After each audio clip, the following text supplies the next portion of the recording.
Hey, it's Heidi. Welcome back to Life School, where you learn to love yourself first, which is hard for a lot of people because everybody wants to learn how to love other people, how to fix other people, how to rescue other people, but we don't take time to learn how to really love ourselves and really take care of ourselves. And so today I want to talk about a way to love yourself, which is boundaries. And I'm going to talk about it in a little bit of a different way about how to deal with really difficult people in your life. I want you to think like narcissists in your life, borderlines in your life, people that have serious personality challenges that you have to interact with. Maybe it's your mother, maybe it's your brother, maybe it's your husband or wife or child even.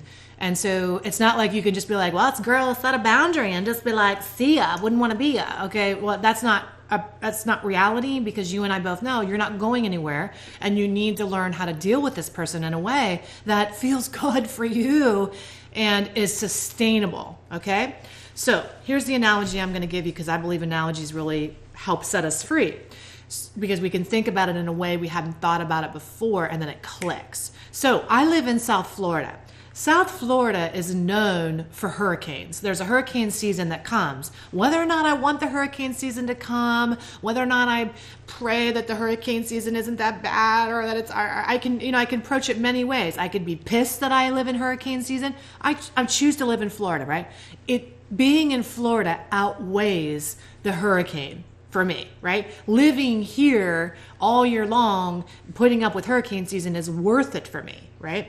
So I could just be like, get so mad at it, right? Why can't it not be a hurricane? Want it to be something other than it's not? Why can't I live in like a place where they have seasons like everywhere else? Why can't it be chilly in the fall in Florida instead of like 900 degrees?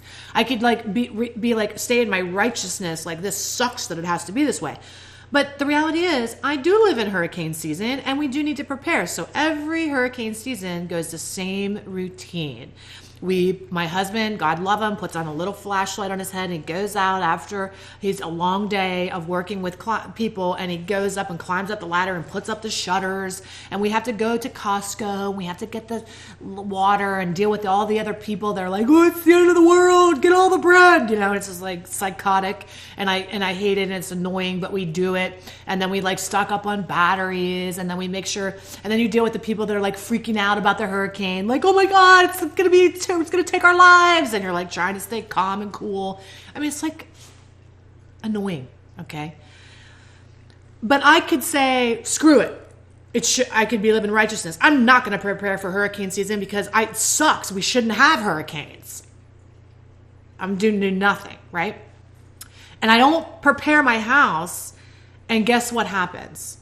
Actually, I think it's not going to be bad, but it's actually really, really bad. And I lose my freaking roof, or I lose my whole house, right? It's better to be prepared instead of complain about the thing that you know is going to happen. It's better to be prepared for it and batten down the hatches. Okay? And that's what I want you to do with your loved one. I don't want you to stand around in righteousness complaining the fact that you have a tornado or a hurricane as a person in your life. Okay, we know that. We get it. Now what? So what? Now what? You got a hurricane person. It's your responsibility to get out of righteousness talking about how they shouldn't be that way, accept them for who they are, and say, let me batten down the hatches. How do I protect myself when I'm around this person instead of wanting that person to be somebody other than who they really are? Let them be who they are, and you choose how you experience them. Okay, that's a radical shift in your mentality that's going to change your life. When you let people be who they are, get out of righteousness, let them be who they are, and then say, oh, I actually get to choose how I experience this person.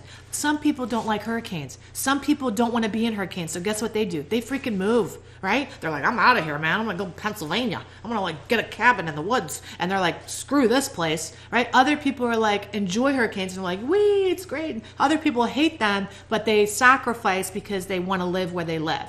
And maybe that's you. Maybe you're in a relationship with somebody that when it's bad, it's really bad, but when it's good, it's good. And you're a person that wants to learn how to navigate navigate the bad. Maybe that's addiction.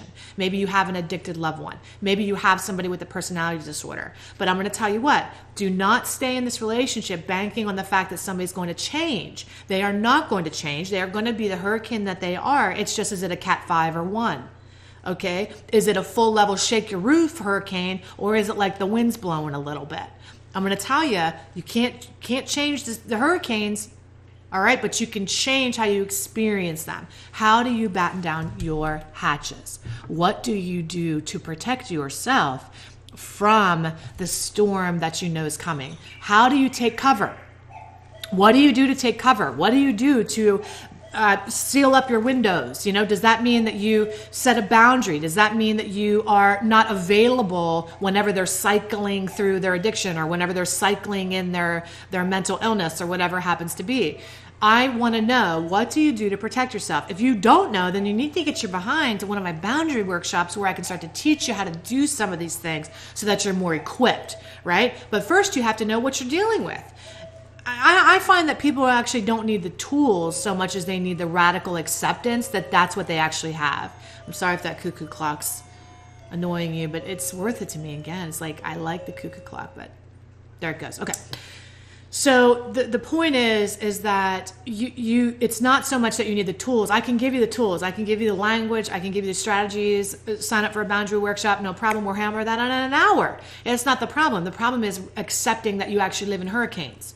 Accepting that people are tornadoes, accepting people that they are who they are. And instead of preparing yourself and going to Costco, you're over here thinking it shouldn't be the way that it is. And you miss the boat, and you go to Costco and the freaking shelves are empty. All right. So get on the boat and know that it's your job to protect your house. This is your house. Okay. It's your job to batten down your hatches. All right.